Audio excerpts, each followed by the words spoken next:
Good morning बच्चों। आज आप लोगों के लिए जो है वो एक नया चैप्टर हम चालू कर रहे हैं, त्रिकोणमिति।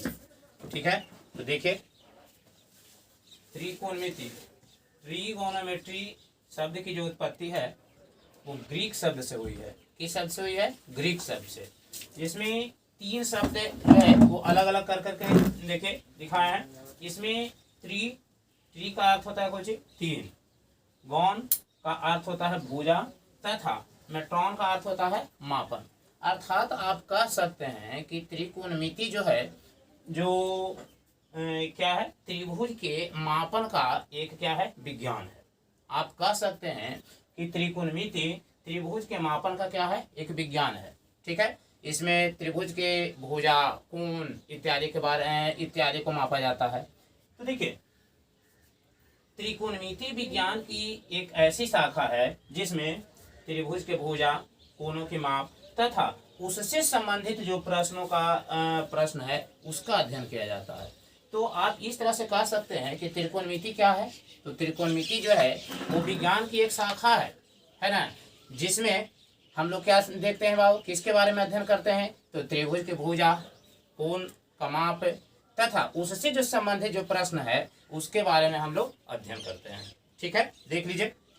तो एक बार फिर से देख लेते हैं। ट्रिगोनोमेट्री जो है वो एक ग्रीक शब्द है। कौन सा शब्द है? ग्रीक शब्द है, जिसमें जो ट्रीगोन और मेट्रोन से बना है।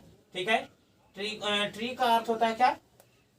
ट्री का अर्थ होता है तीन, गौन का अर्थ होता है भुजा तथा मेट्रोन का अर्थ क्या होता है, मापन। अर्थात आप कह सकते हैं कि त्रिकोणमिति जो है वो त्रिभुज के मापन का क्या है, एक विज्ञान है।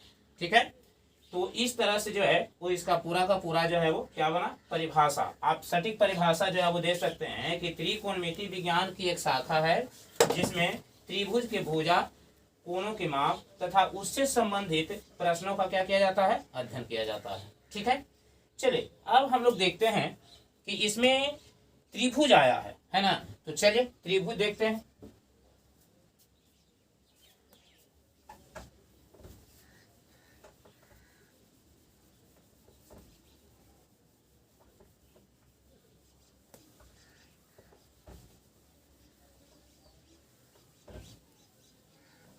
देखिए एक समकोण त्रिभुज हम लोग लेते हैं। ठीक है, देखिए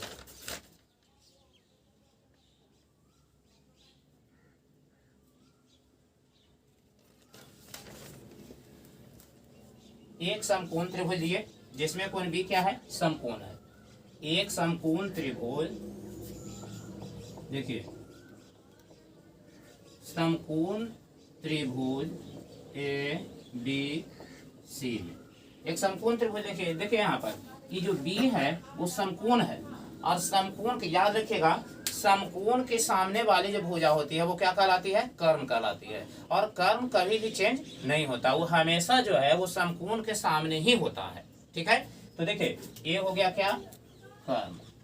ठीक है, और जो खड़ा है, ठीक है ना, इसको हम लोग क्या कहते हैं, लंब। और जो शेष भाग बच गया वो आधार हो जाता है। ठीक है, अब देखिए तो पाइथागोरस प्रमेय के अनुसार एक समकोण त्रिभुज में कर्ण का वर्ग अन्य दो भुजा जो है इन दोनों के वर्गों के योग के बराबर होता है। ठीक है, पाइथागोरस प्रमेय से होता है। चलिए देखिए,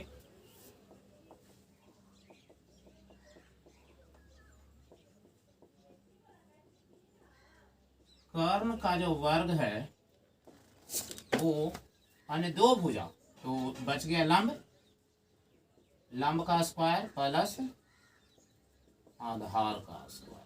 देखिए यही होता है, कर्ण का स्क्वायर बराबर लंब के स्क्वायर प्लस आधार के स्क्वायर। पाइथागोरस प्रमेय भी ये कहता है कि एक समकोण त्रिभुज में कर्ण का वर्ग अन्य दो भुजाओं के वर्गों के योग के क्या होता है, बराबर होता है। तो देखिए हम वर्गों के योग के क्या किए, बराबर कर दिए इसमें। ठीक है, पाइथागोरस प्रमेय से कर्ण के स्क्वायर बराबर लंब के स्क्वायर प्लस आधार के स्क्वायर। ठीक है, देखिए अब जो है हमको निकालना है क्या, देखिए अब जो है वो हम इसमें और सूत्र बना सकते हैं, तो बनाते हैं। देखिए अगर लंब आपको निकालने, देखिए यहाँ पर स्क्वायर है, चलिए इसको एक स्टेप और बढ़ाते हैं।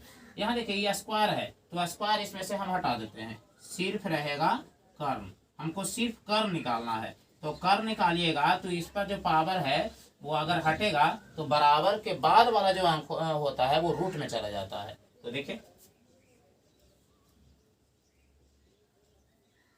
लंब स्क्वायर प्लस आधार स्क्वायर, ठीक है। देखिए अगर आप लंब निकालते हैं तो इसी तरह से सूत्र जो है वो आप लिख सकते हैं। स्क्वायर इस पर भी नहीं है तो हम बराबर के बाद क्या कर देंगे, रूट में कर देंगे।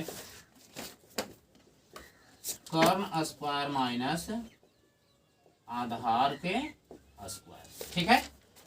अगर आप आधार निकालना चाहते हैं, देखिए रूट अंडर कर्ण के स्क्वायर माइनस लंब के स्क्वायर, ठीक है।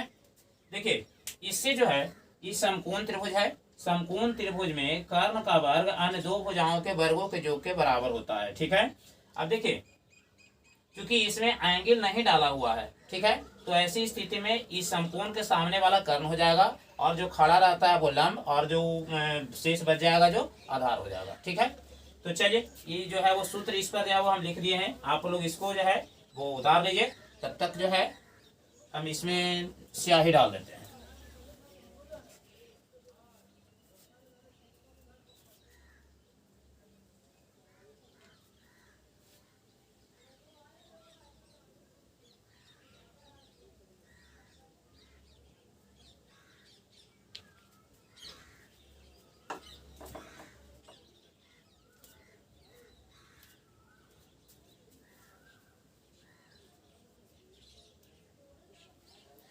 हाँ तो बच्चों हम लोग आगे बढ़ते हैं।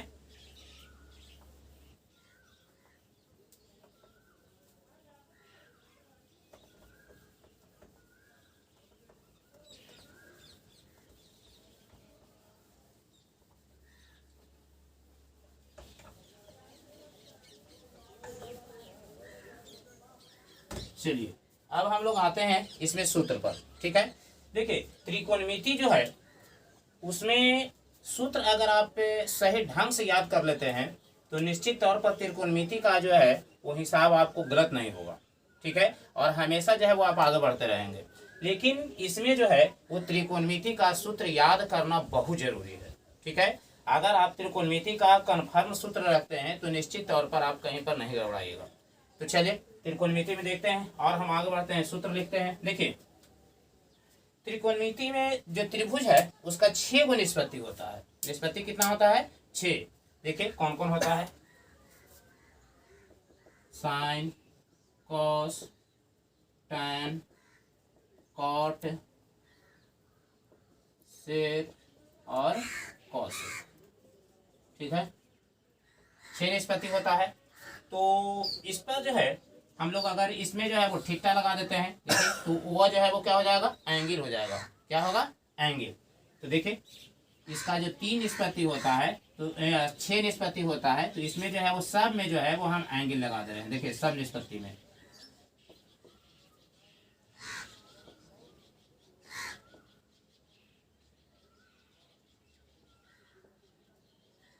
ये देखिए।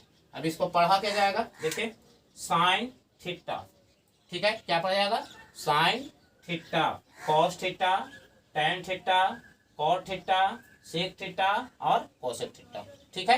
देखिए ये जो है इसको हम लोग पढ़ते हैं थीटा, ये हो गया बीटा, ये हो गया गामा, ये हो गया अल्फा। इसी तरह से जो है वो सिंबल जो है वो दिया जाता है, ठीक है। तो इसमें थीटा का प्रयोग ज्यादा करना है, ठीक है। चलिए तो सूत्र हम लोग लिख ले। देखिए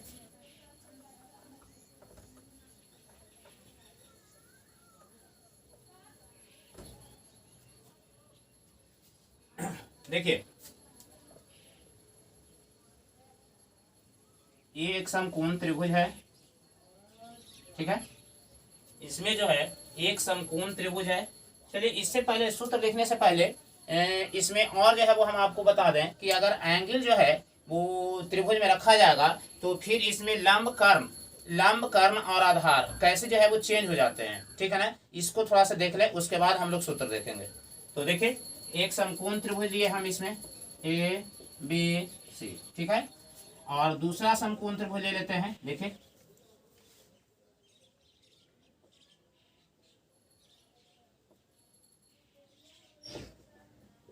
एफ, ठीक है। देखिए इसका जो समकोण है वो बी है और इसका क्या है, ई है ना। अब देखिए पहले ही हम आपको बताए कि समकोण के सामने वाला क्या होता है, कर्ण होता है, ठीक है। तो यहाँ पर जो है वो बी के सामने वाला क्या होगा, कर्ण, देख रहा है ना। और यहाँ ई के सामने वाला क्या होगा, कर्ण होगा। और कर्ण जो होता है वो हमेशा समकोण के सामने ही होता है और वह कभी भी चेंज नहीं होता है। तो बाकी बच गया दो भुजा, ठीक है। तो देखिए अगर आप इसमें जो है ई कोण जो है, कोण एफ जो है, यहाँ पर आप थीटा मान लेते हैं, ठीक है। तो जब थीटा मान लेते हैं तो याद रखिएगा कि जो थीटा के सामने वाले जो भुजा होगा वह लंब होगा, क्या होगा, लंब। जैसे देखिए थीटा यहाँ पर है बाबू, तो इसके सामने वाला ये भुजा आएगा तो क्या कहलाएगा, लंब कहलाएगा। इसको पी के द्वारा हम लोग डिनोट करेंगे। इसके बाद जो है शेष भुजा बच गया वो क्या कहलाएगा, आधार कहलाएगा। इसको बी के द्वारा डिनोट किया जाएगा, ठीक है। अब आते हैं इसमें, देखिए इसमें एंगल जो है, जो यहाँ पर आप थीटा डाल रहे थे यहाँ ना डाल करके हम यहाँ कर देते हैं, ये देखिए, ठीक है। अब की जो है वो थीटा जो है वो यहाँ ना हो करके यहाँ हो गया, उल्टी हो गया। तो आप जानते हैं, अभी आपको हम बताए कि थीटा के सामने वाले जो कोण होता है वो क्या होता है, थीटा के सामने वाले कोण लंब होता है। तो देखिए यहाँ थीटा अगर आ जाएगा तो ये सामने वाला ही लंब होगा, ये देखिए, है ना। ये हो गया क्या, लंब, ठीक है। और बाकी जो बच गया मेरा क्या कहलाएगा, आधार कहलाएगा, ये देखिए, है ना। ये हो गया पी और ये हो गया बी और ये हो गया एच, ठीक है। समझ गए। याद रखिएगा कि एक समकोण त्रिभुज में समकोण के सामने वाली जो भुजा होती है वो हमेशा कर्ण होती है, ठीक है। तो जब कर्ण होती है तो शेष दो भुजा बचा, तो शेष दो भुजा बचा तो उसमें त्रिभुज में हम देखेंगे कि एंगल समकोण के अलावा और कहाँ अंकित किया है, ठीक है। जब एंगल अंकित किया हुआ है तो उसके सामने वाले भुजा को देखेंगे तो क्या कहलाएगा, वह लंब कहलाएगा। और जो शेष बच गया वो क्या हो जाएगा, आधार हो जाएगा, ठीक है। अगर लंब, कर्ण, आधार इससे संबंधित जो अगर क्वेश्चन जो सूत्र है वो ठीक ढंग से आप याद रखते हैं तो निश्चित तौर पर हिसाब जो है या मैथ जो है वो आपका बनेगा ही बनेगा, इसमें कोई संशय नहीं है, ठीक है। तो चलिए अब हम लोग सूत्र देख लेते हैं। देखिए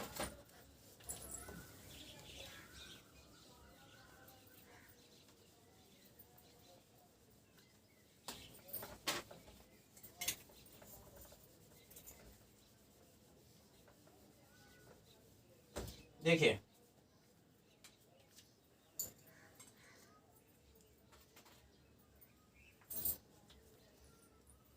ए बी सी, ये हो गया समकोण, इसके सामने वाला क्या हो गया बाबू, तो कर्ण हो गया, ठीक है। इसको एच के द्वारा डिनोट किए हैं। और देखिए यहाँ पर जो है वो हम एंगल डालते हैं थीटा, तो इसके सामने वाला क्या कहलाएगा, लंब। इसको पी के द्वारा डिनोट करते हैं और जो शेष भाग बचा उसको क्या कहेंगे, आधार, ठीक है। अब चलिए देखिए सबसे पहला निष्पत्ति है साइन, आई एंगल यहाँ पर है थीटा, तो साइन थीटा का सूत्र होगा लंब बटा कर्ण, क्या हो जाएगा, लंब बटा कर्ण। देखिए लंब बटा कर्ण, लंब को आप पी के द्वारा डिनोट किए हैं और कर्ण को एच से, तो हो जाएगा पी बटा एच। अब है कॉस थीटा, तो देखिए कॉस थीटा जो है इसका सूत्र होता है आधार बटा कर्ण, इसको बी के द्वारा और इसको एच के द्वारा। इसके बाद देखिए तीसरा जो है वो है tan थीटा, तो ये हो जाएगा लंब बटा आधार, ठीक है। इसको पी बटा बी, देखिए ये हो गया। अब इसी तरह से जो है वो आप जानते हैं कि साइन थीटा का, देखिए साइन थीटा का उल्टा होता है कोसेक थीटा, ठीक है। साइन थीटा का उल्टा क्या होता है, कोसेक थीटा। देखिए साइन का उल्टा होता है कोसेक थीटा, तो कोसेक थीटा का अगर हम लोग सूत्र निकालें तो क्या होगा, देखिए ये साइन थीटा है लंब बटा कर्ण, तो कोसेक थीटा बिल्कुल इसका उल्टा हो जाता है, तो उलटिएगा तो क्या होगा, कर्ण ऊपर चल जाएगा, लंब नीचे आ जाएगा, तो क्या होगा, कर्ण बटा लंब। देखिए कर्ण बटा लंब, ये देखिए, ठीक है। अब देखिए कॉस थीटा आता है, तो कॉस जो है इसका उल्टा सेक होता है, क्या होता है, सेक। तो सेक थीटा का सूत्र निकाल लेते हैं बाबू, देख लीजिए सेक किसका उल्टा है, कॉस के, और कॉस क्या है, आधार बटा कर्ण, तो सेक में उलट जाएगा उसका, कर्ण बटा क्या हो जाएगा, आधार हो जाएगा, ठीक है। तो इसका हो जाएगा कर्ण बटा आधार, ठीक है। इसका हम लिख देंगे h बटा पी, और इसका लिख देंगे h बटा बी। एक और छूट गया है वो, हम लोग को है कॉट। देखिए कॉट थीटा बराबर, कॉट जो है वो उल्टा होता है किसका, टैन का, ठीक है ना, टैन का उल्टा क्या होता है, कॉट। और कॉट में जब टैन में जानते हैं कि लंब बटा आधार लिखा गया है, तो कॉट अगर उल्टा हो जाएगा तो क्या हो जाएगा, आधार बटा लंब।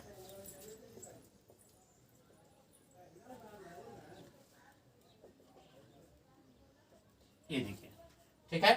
तो आप लोग जो है इसको लिख लीजिए, ठीक है। ये सूत्र जो है वो हमेशा जो है वो आपके लिए काम करेगा, या तो जो है वो आप 10th में पढ़िए या 12th में पढ़िए, सभी जगह जो है वो त्रिकोणमिति का सूत्र आपको काम देगा, ठीक है। तो लिख लीजिए,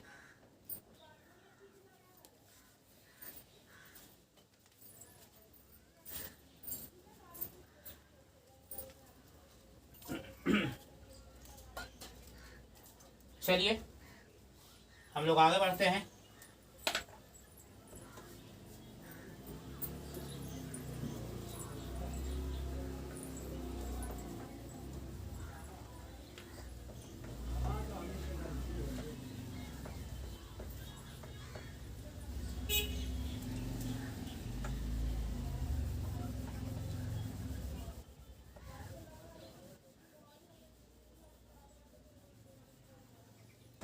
चलिए देखिए मेरे प्यारे बच्चों, आप लोग जानते हैं कि त्रिकोणमिति एक मैथ का ऐसा भाग है जिसमें अगर आपको सूत्र कंप्लीट है तो निश्चित तौर पर जो है वो त्रिकोणमिति का जो मैथ है वो बहुत आसानी से आप बना सकते हैं।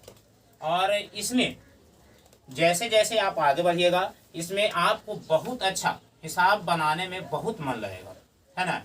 तो आप लोग जो है सबसे पहले सूत्र को याद कीजिए, क्योंकि हम YouTube के माध्यम से पढ़ा रहे हैं, तो हम तो आपके पास जो है वो देख नहीं रहे हैं कि कौन सा बच्चा जो है वो सूत्र याद किया है या नहीं याद किया है ना। तो प्रत्येक बच्चों से यही कहा जाता है कि आप लोग त्रिकोणमिति का सूत्र जो है वो सबसे पहले याद कीजिए, ठीक है। अगर सबसे पहले आप याद रखते हैं, सही ढंग से याद रखते हैं, तो मैथ जब हम चालू करेंगे तो आपको बहुत अच्छा जो है वो समझ में आएगा। और उस पर जो है टाइप बाय टाइप जो है वो हम उस पर जो है वो कुछ क्वेश्चन आपको होमवर्क के रूप में दे देंगे, ताकि आप लोग घर पे प्रैक्टिस करके और उसको आसानी से बना पाएंगे। फिर भी अगर आप लोग को जो है वो नहीं बनता है तो आप कमेंट्स कीजिए, उसके बाद जो है वो दोबारा वीडियो बनाया जाएगा ताकि जो है वो आप लोग को समझ में आए, ठीक है। चलिए तो देखते हैं इस पर कुछ आधारित जो है वो क्वेश्चन को देखते हैं हम लोग। देखिए चलिए, देखिए एक क्वेश्चन हम लोग लेते हैं, छोटा क्वेश्चन लेते हैं ताकि जो है वो आप लोग को जल्दी समझ में आ जाए।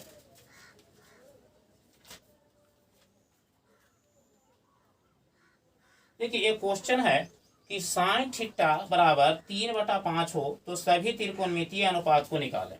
देखिए सभी त्रिकोणमितीय अनुपात का अर्थ होता है कि इसमें 6 गो निष्पत्ति को हम जब बताए तो एक निष्पत्ति तो दिया हुआ है तो उसका शेष 5 निष्पत्ति को निकाल देना है ना। तो देखिए चलिए क्वेश्चन है कि यदि साइन थीटा बराबर 3/5 हो तो थीटा के अन्य त्रिकोणमितीय अनुपात निकालें। देखिए हिसाब जो है जब भी आप बनाइए निश्चित तौर पर सूत्र अगर याद है तो निश्चित तौर पर आपका हिसाब पूरा का पूरा बनेगा। तो चलिए देखते हैं हम लोग इस क्वेश्चन को। देखिए अगर इस तरह के क्वेश्चन को जब भी आप सोल्व कीजिए तो एक समकोण त्रिभुज जरूर बना लीजिए। देखिए हम एक समकोण त्रिभुज बना रहे हैं, ए बी सी। देखिए ये समकोण त्रिभुज है, समकोण के सामने वाला तो आप जानते हैं कि कर्ण होता है, तो यहां पर से हम लेंगे। देखिए दिया हुआ क्या है, साइन थीटा। देखिए साइन थीटा बराबर 3 बटा क्या है 5, और आप जानते हैं कि साइन थीटा का सूत्र क्या होता है, लंब बटा कर्ण। देखिए यहाँ पर, यहाँ लिख दीजिए आप, लंब बटा कर्ण, यही होता है ना। अर्थात आप कह सकते हैं कि कर्ण 5 है और लंब क्या है 3 है। ठीक है, कर्ण क्या है 5 और लंब क्या है 3 है ना। तो देखिए कर्ण आपका यहाँ है, ये हो गया, यहाँ थीटा एंगल कर देंगे हम, तो ये हो जाएगा मेरा लंब और ये हो जाएगा आधार। अब बताइए हमको, अब साइन थीटा बराबर 3/5, यानी कि लंब बटा जब कर्ण दिया हुआ है तो लंब, देखिए कर्ण हो गया मेरा 5 और लंब हो गया कितना 3 है ना। तो शेष कौन सा भुजा बच गया, आधार है, और आधार हमको दिया हुआ नहीं है। अगर हमको आधार की जानकारी सही रहता तो निश्चित तौर पर थीटा का पूरा त्रिकोणमितीय अनुपात लिख डालते। तो ऐसी स्थिति में सबसे पहले आप जो है वो क्वेश्चन को पढ़ करके और इसको लिखिए, और लिखने के बाद आप पता कीजिए कि हमको कौन सा इसका जो भुजा दिया हुआ है या कौन सा भुजा जो है वो हमको नहीं दिया हुआ है, उस भुजा को हम ज्ञात करेंगे। तो चले, आधार मेरा नहीं है तो आधार हम निकालते हैं। देखिए आधार बराबर सूत्र क्या होता है बाबू, कर्ण स्क्वायर माइनस लंब स्क्वायर, लंब स्क्वायर। तो देखिए कर्ण कितना है, कर्ण है मेरा 5 के स्क्वायर, और लंब कितना है बाबू 3। हल कीजिए, 5 5 25 माइनस 3 3 9, घटा करके लाइएगा तो रूट अंडर आएगा 16, जिसका वर्गमूल कितना आएगा 4 आएगा, यानी कि आधार भी हमको निकल गया 4। ठीक है, अगर सही ढंग से पूरा दिया हुआ हो तो थीटा के अंत त्रिकोणमितीय अनुपात में आपको निकालने में कोई परेशानी नहीं होगा। ठीक है, तो चलिए आगे बढ़ते हैं। देखिए अब जो है हमको सब जो है वो जब दे दिया है तो थीटा के अंत त्रिकोणमितीय अनुपात हम निकाल देते हैं। देखिए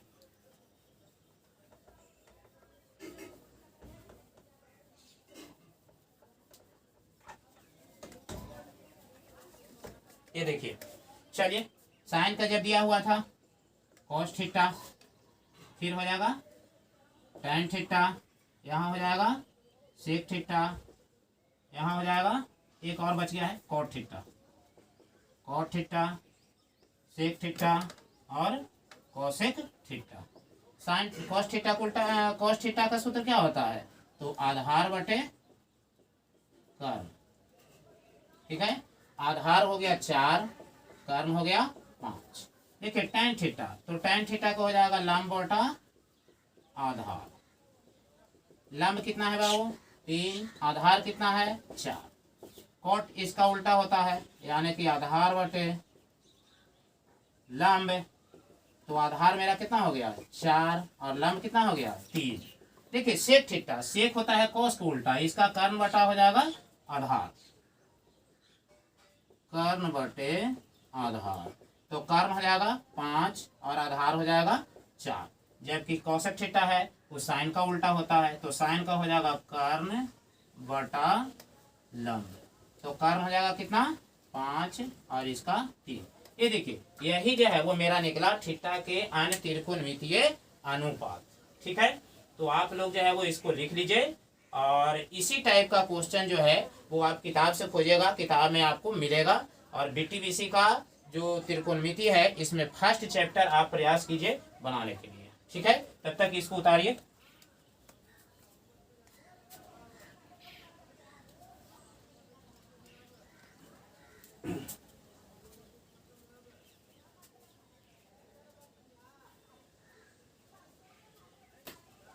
चलिए तो बच्चों हम आगे बढ़ते हैं इसमें।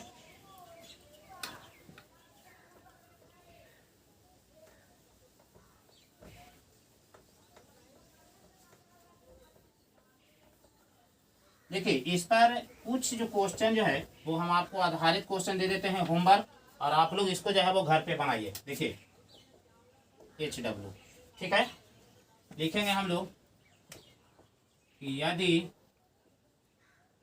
tan थीटा बराबर 3/4 हो तो थीटा के अन्य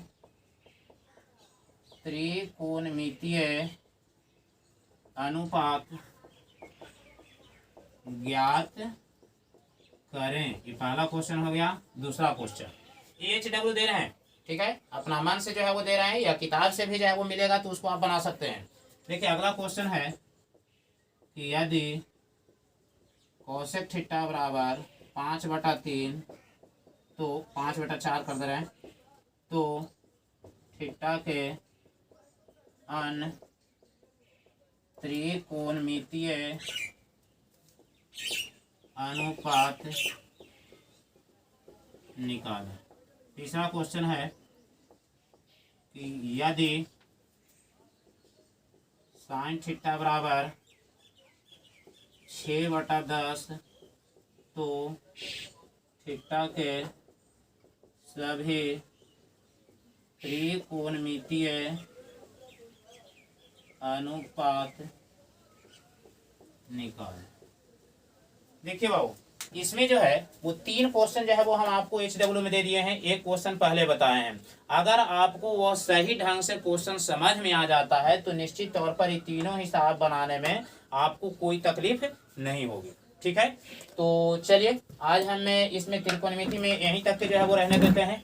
आगे जो है जो बच्चे चैनल को देख रहे हैं उसको सब्सक्राइब कीजिए, लाइक कीजिए, ताकि हम आप लोग के लिए जो है वो इसी तरह से रेगुलर वीडियो जो है वो बनाते रहें।